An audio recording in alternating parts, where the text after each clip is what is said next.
Yes, that's right. So we were just listening to Rishi Sunak. Now, he is the front runner in terms of endorsements from MPs, but Penny Mordaunt is in solid second place here.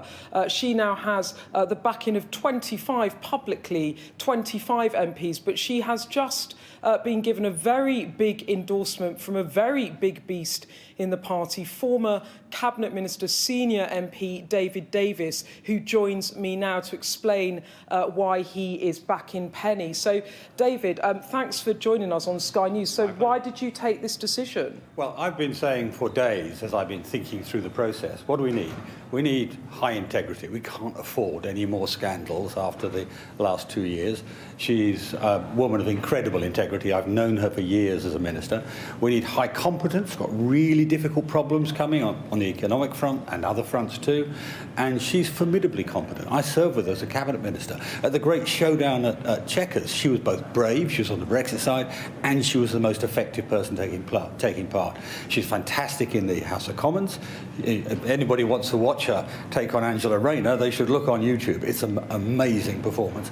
But most of all, she's got a vision for Britain. She's a patriot. She's, she knows what she wants to put across. She knows what sort of conservatism she stands for. And as a result, she's popular in Scotland. She's popular in Red Wall Street. She's popular with the younger voters. And actually, she's the person who's most likely within the party to actually beat Rishi Sunak. So it's a formidable combination. Okay, likely to beat Rishi Sunak, and let me just bring that back to you, because just what you were saying about there's nothing in her closet that could in any way disrupt a bid from her. Just interviewed Rishi, or asked Rishi Sunak a question at his launch, raising issues around his wife's former non-dom status. That has been, obviously, she's become domiciled here now. But do you think that Rishi Sunak has things in his locker, if you like, that could prove difficult for the party if they elect him Prime Minister, that these issues around character won't go away with Boris Johnson if Rishi Sunak's put in place? I have no idea about Rishi's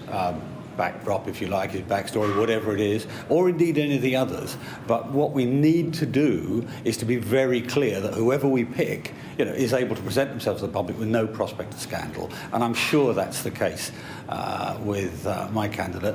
The others, they've got to make their own case. So do you think, David Davis, just to be clear, you think that some of the other candidates have the propensity for scandal, and that worries you? Well, what worries me, and we've had all sorts of allegations flying around. Now, they may all be false. They may all be false, but the candidates have to deal with them. All I'm saying about Penny, I mean, I've known Penny for a long time, and she and I have very similar views on what propriety means in politics, about what it means about funding, what it means about behaviour. And what I can say is she's a very, very upright candidate, and I think you'll see that in some of her speeches in the coming days. David Davis, Penny Mordaunt has been, if you like, a dark horse in this race, in that she's kept very much under the radar. She hasn't made any public intervention. She hasn't done any interviews, but she's placed number 2, and she is the most popular candidate as Conservative Home. The grassroots member website did a survey. She was the most popular candidate. But what appears to be happening now, and you can see it playing out in front of our eyes, is that Liz Truss looks like she is becoming the one that could end up taking on Rishi Sunak in a runoff, because she's getting the backing of Boris Johnson loyalists. We've had Jacob Rees-Mogg this morning, Nadine Dorries, James Cleverly. I mean, this is going to be a battle between Mordaunt and Truss, isn't it, to get into the final 2? Well, of course, it's a battle between all of them. I mean, I don't know how many are still in. 1 or 2 have dropped out this morning, I think. But it's a battle between all of them. And the party in Parliament will look at a number of things. It'll look at, is this a clean break from what we've just passed through? That's really important. And ethics and integrity matter right at the top of that tree. You can't sidestep that issue. Then is it a clean break in terms of competence? We've had a government which has got us into an economic situation which is not very good, negative growth, high inflation, difficult problems to solve.